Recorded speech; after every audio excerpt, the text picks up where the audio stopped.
What if I told you that you're leaving thousands of dollars on the table every single month just because you don't have this simple system set up correctly? That is not an exaggeration. The average e-commerce store has a 70 to 80% cart abandonment rate, which means for every 10 people who add an item to their cart, only 2 to 3 end up buying. Most brands take a look at that number and think, well, that's just how it is. But that is just not true. In this video, I'm going to be showing you the exact abandoned cart flow outline that we use for our clients to recover anywhere from 15 to 25% of lost sales through abandoned carts. All right, so the updated abandoned cart flow for 2026, how to recover lost sales and turn your cart abandons into customers. This is the complete guide to building a high converting abandoned cart sequence that is going to recover anywhere from 15 to 25% of that lost revenue from abandoned carts that you would otherwise just completely lose. The $18 billion problem. Cart abandonment is costing your brand a fortune. The average cart abandonment rate in 2026 is 70%. That means 7 out of 8 shoppers abandon their carts without buying anything. E-commerce brands lose out on $18 billion a year just to cart abandonments. That's $4 trillion worth of merchandise just sitting in people's carts and never getting purchased. Now for your brand, if you're doing $1 million a year and you have, say, 1,000 abandoned carts per month at a $75 average cart value, you're losing $75,000 a month in revenue due to these abandoned carts and $900,000 a year. Now, if you don't have the correct system to recover a percent of these lost sales, then that is all gone forever and you're not seeing any of this money. So who am I? I'm Dylan. I'm the co-founder of Citrus Sun Creative. And over the past couple months, we've added millions of dollars in revenue for our clients. And this document is in the description. If you want to click around, check me out on Instagram. Now, here's the opportunity. Here's what most brands miss when it comes to abandoned carts. We need to understand that these aren't cold leads. They're not window shoppers. They added to cart and they wanted to buy. Something stopped them. The most common objections for abandoned carts can be unexpected shipping costs. They found it cheaper somewhere else, not enough product info, the customer is uneducated, and the biggest one is that people just got distracted. Maybe the baby started crying or their laptop died, whatever the case.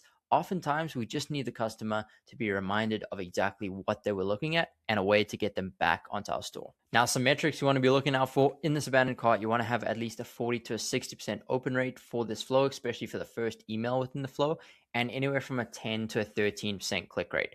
I apologize. I see that the 13 and the 10 are mixed up. Then we want to have at least a 10 to 20% conversion rate, which equals a 10 to 25% cart recovery rate. And then revenue per recipient, anywhere from $1 to $3.50. So what this means is most brands recover anywhere from 3 to 5% of the abandoned carts, whereas the top 10% of e-commerce brands, and soon to be your brand, you're going to be recovering anywhere from 10 to 20% of those abandoned carts. So on that $900,000 abandoned annually, 5% recovery, you're going to make $45,000 back. And at 20% recovery, you're going to be making over $180,000 back in your pocket, just from a few emails running on autopilot while you sleep. So what I'm explaining in this video is the difference between an abandoned cart and abandoned checkout. An abandoned cart would be this step right here. You can see the person has the item in their cart, and if they were to abandon it right now without having an abandoned cart trigger set up, they wouldn't get any sort of abandonment email, only if they click checkout and went to the next step.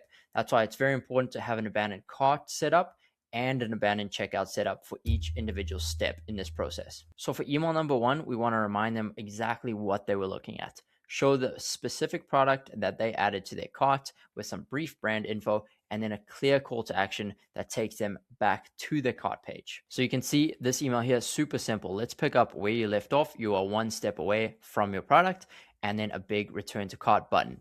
This is where they would showcase the exact product that they left behind, then some brief brand info over here. All right, email number 2. They still have not converted yet, and there's a reason for that. We want a personal reach out from the founder, asking them if everything is okay and if there's anything that we can do to help them complete their order. Here you can explain to your customer why you're different than the competitors or answer any frequently asked questions. You can see looking at this email, it says, "Hi, from the founders. We noticed you left something in your cart and wanted to personally reach out. Here's what makes us different." Then they go into what makes their brand different to their competitors. And then just a simple return to cart button. In 2026, your customers want to be buying from real people, not big corporations. So don't be afraid to get personal. Now, email number 3, they still have not purchased, and this is where it could be a pricing objection. If you want, you can introduce an optional discount here. Here we want to introduce testimonials that help our customers overcome objections. They're much more likely to believe another customer than whatever we have to say. Once again, we also want to be showcasing the specific product that they abandoned. So taking a closer look at this email, still thinking about the brand, here's 10% off just for you. Get back to it with that button right there. Then this is where we're going to showcase the specific product that they were looking at, introduce our testimonials, and that is that whole email. And then email number 4 is the last email in this flow, and it's another personal reach out from the founder. We want to remind them of their special one-time discount and offer any support to get them over the line. You can see this email here. Hi there, I just wanted to drop in and remind you your cart is about to expire. You still have your 10% off code and then the finish your order button. All right, some A/B tests you should be running on your abandoned cart flow. We never want to settle for average with our flows. We don't want to just set them and forget them. We want to constantly be testing new angles to make it improve 1% by 1%. Slowly, that's going to stack up into huge results. So some tests we can run for our abandoned cart flow is our send times. Want to test whether if we send it 1 hour after the abandon versus 3 hours. And then once we found the winner of that, we can do the winner versus say 30 minutes. And then we'll keep going until we find a winner. Then subject lines, you can test anything from you left something behind versus are you forgetting something? Just stuff like that. Once again, be creative. Don't be afraid to test new things until you find one that your open rates go crazy, then you know you've got a winner. And then you also want to be testing your content. You want to try long form. Maybe your customers for your brand specifically react better to long form content that really goes into the product and why they should be buying it versus short form. Maybe your audience, their attention span is way lower and they just want quick words, couple words, less than 50 words in the email. You just never know until you test. Some brands, some audiences might react to more pictures versus less pictures. You just never know. You want to test absolutely everything you can with your flow to make sure you optimize it. All right, so this is exactly how you want to come over and set up your abandoned checkout and your abandoned cart flow in Klaviyo. So you want to come over to flows and go create flow. Then I'm just going to use their default one because it already has the correct links to showcase the exact products that our customers had in their cart. So I'm just going to go abandoned cart and you can see the Shopify added to cart trigger. So this is the one we want for abandoned cart. Now the one for abandoned checkout is going to be abandoned checkout. And you can see this trigger is different here. So I'm just going to do the abandoned cart one and go over here, and this is fine. Make sure the trigger is added to cart for this. So use template. So you can see here when someone added to cart, we want to come down here. We can allow re-entry. So if someone were to add to their cart again, they'll get the same flow, but I'm not going to do it after 7 days.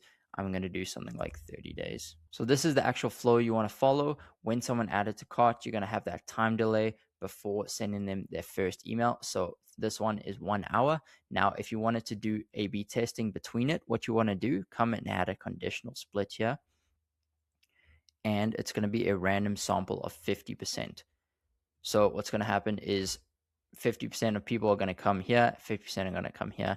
And then what you want to do is add a time delay and test the other. So I'm going to test, say, 30 minutes.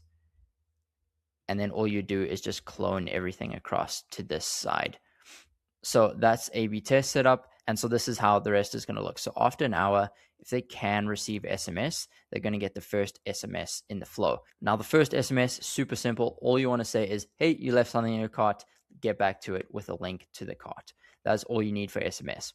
Now, after SMS, you want to wait typically somewhere between an hour before sending that first email. Now, obviously, if they're not signed up for SMS, they're going to get email number 1 right here. Then after a day, they're going to come and get email number 2. After another day, email number 3. Then after, I'm going to say 2 days before getting that final email number 4. Now, going into this email, I'm going to go and press edit.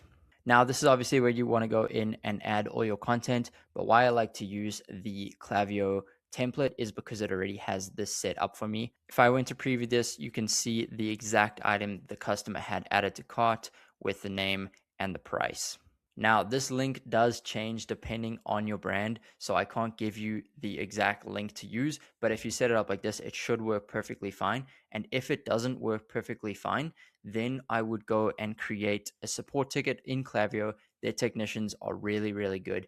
They'll just go into your account and give you the exact link that you need to showcase what you want. All right, so that is everything I have for you on the updated abandoned cart flow for 2026 and how you can use it to scale your brand. Once again, if you want this guide completely for free, it's just in the description. There's a link. You can just click it and it'll open right up. Now, if you want me to do this for your brand, then go ahead and book a call using the first link in the description, and I'll go take a look into your email account and identify all the missed opportunities for growth and where we can go from there. I hope you enjoyed this video. Subscribe if you want more content like this, and I will see you soon.